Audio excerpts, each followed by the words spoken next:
Yo, what's up, what's up? It's the one and only hip-hop gamer, Hot 97, Logitech G, Def Jam Records, NBA 2K League. Welcome to We Got Game. Now, today's episode, you see the title. It's about to be serious right now. Spider-Man versus Halo. I'm gonna just say that again. Spider-Man versus Halo. Which character will generate more sales for PS5 versus Xbox Series X at launch? That's what we're gonna talk about, alright? So, I got some bullet points that I broke down, and we about to get through it right now. So check it out. The first thing is this. Sales. Let's get right into it. So, Spider-Man on PS4 did over 13 million, alright? Exclusive, remember, it's only on PlayStation, alright? Over 13 million.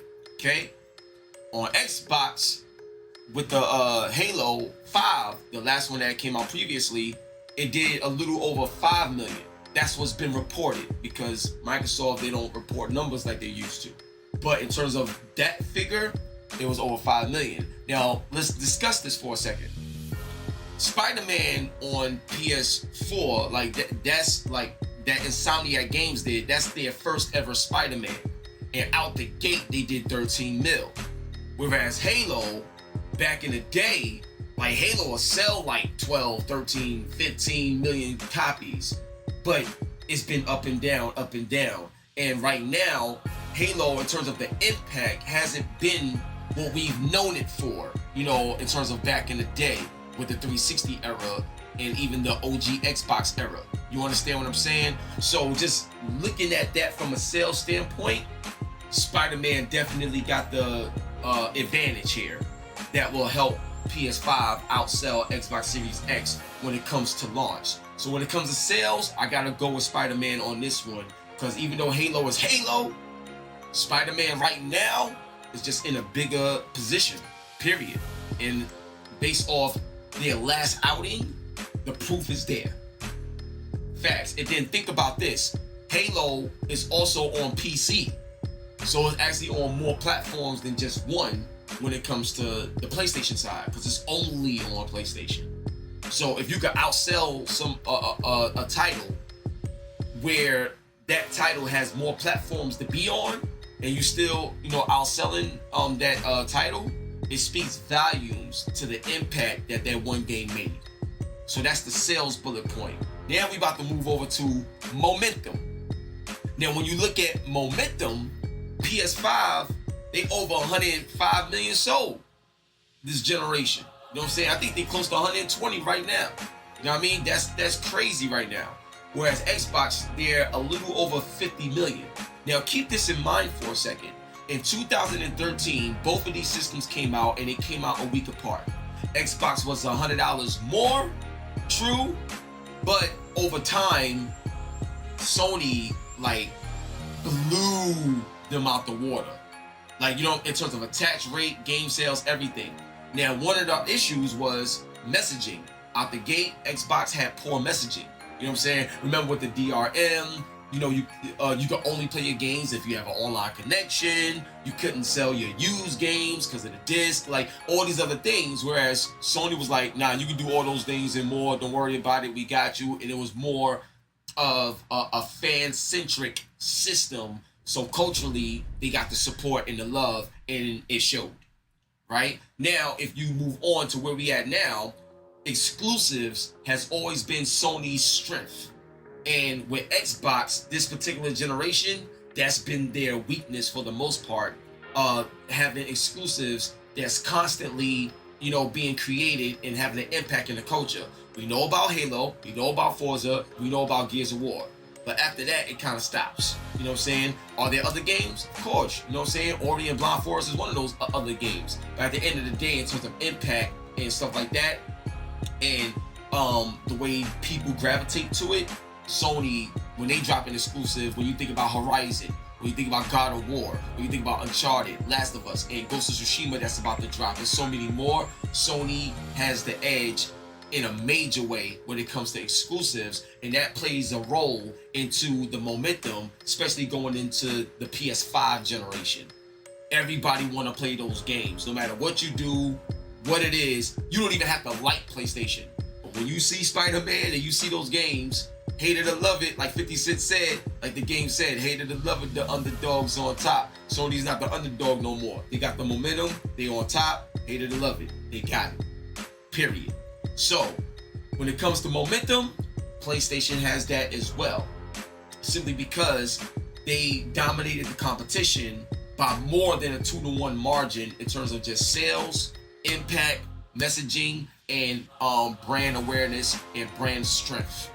So momentum, so sales and momentum is in Sony's favor when it comes to the PlayStation brand and their games. Now let's move on to character impact. So Spider-Man and Halo, I mean, amazing characters with amazing impact. But let's talk about it. Overall, in the world of entertainment, Spider-Man means more to entertainment across the board than Master Chief does with Halo. Spider-Man been around longer. That's a given. You know what I'm saying? It's a superhero that everybody knows, that everybody tries to be. You go to the movie theater and watch it, it's Spider-Man. You understand what I'm saying? Period. Now, when you think about character impact, you have to also think about what's going on right now. You know what I'm saying? In terms of this year, these systems is coming out, and also with a major push with Black Lives Matter and with everything that's going on right now, rest in peace George Floyd, and all those that lost their lives to police brutality. Like, you have Miles Morales, you know what I'm saying? You have the Black Spider-Man launching with your system this year. So, not to bring up all the political stuff, but all of these things actually play a role in somebody saying, yo, Black Spider-Man, I gotta get that. Just cause. Whether the game is hot or not, it's just the energy. You understand what I'm saying? So in terms of character impact, Spider-Man is a more known character that's been around longer in all forms of entertainment.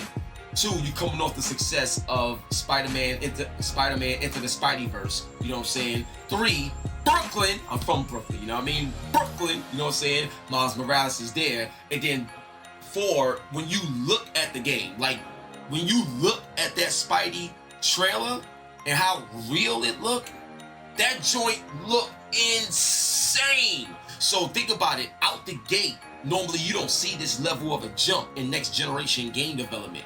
But Spidey looks insane. Miles Morales' character looks out of this world for a game that's a launch title with the PlayStation 5. You know what I'm saying? Now, Master Chief, on the other hand, this is Halo. It's like the way they talked about it is like Halo going back to what made us love Halo out the gate. And it's launching day and date with the Series X. You understand what I'm saying? Now, Halo, if they can achieve what we know their ability is in terms of the Halo name and the Master Chief brand, that character impact with the culture is gonna be huge, and there's gonna be a lot of money behind it. But when you look at character for character in terms of impact, Halo has the impact in the gaming world. Spider-Man has more of an impact across the board of all of entertainment, not just games. Now, I'm not saying Halo don't have impact outside of just games as well, but in the scenario of comparing the two, come on, man. Rest in peace, Stan Lee. You know what it is, man. Spider-Man, Spidey is, you just can't top that. You know what I'm saying? So that's, when it comes to character impact, that also goes in Sony's favor. Now, so far, we've seen sales, we've seen momentum, and we've seen character impact, right? And it's all in favor of Sony. Now, let's take a look at something else that may not be in Sony's favor. So check this out. So if you look at multiplayer, right? Let's go to multiplayer. Halo is one of those games for the longest, like people that wasn't even on board with Halo, once they played Halo's multiplayer, you know, back in the day, made them a fan of Halo, the game. Like, that's how dope Halo's multiplayer was. You know what I'm saying? Remember Red versus Blue back in the day, like that energy was crazy. So, in this day and age, in the technology that exists, you know, esports and all of that, Halo has the opportunity to capture the world by storm with their multiplayer offering. Now, think about this for a second. Call of Duty in 2007, when Modern Warfare hit, it shocked the whole world. It stopped everything to the point where Call of Duty became a sport in a league of its own, and every single year Call of Duty comes out is the #1 selling game. Like, that is crazy. We would have never thought that that would be that, but it is. And Halo, if there's any game that has the opportunity to bring that type of energy, it would be Halo, as long as it's developed right, the story is right, and they showcase the power that Xbox is marketing when it comes to the 12 teraflops, most powerful console, blah, blah, blah. They have to show that. So when it comes to multiplayer, potential esports, and the bringing people together, when it comes to Halo and multiplayer, that right there, Spider-Man don't got it. And Halo has that all across the board, up and down. So based on the creativity that 343 Industries bring to this game and the launch and how they support it post-launch, could be a major deciding factor on the longevity of the impact that Halo will have, versus Spider-Man at launch and beyond, in terms of their multiplayer component. So that right there is in Microsoft's favor, the multiplayer component.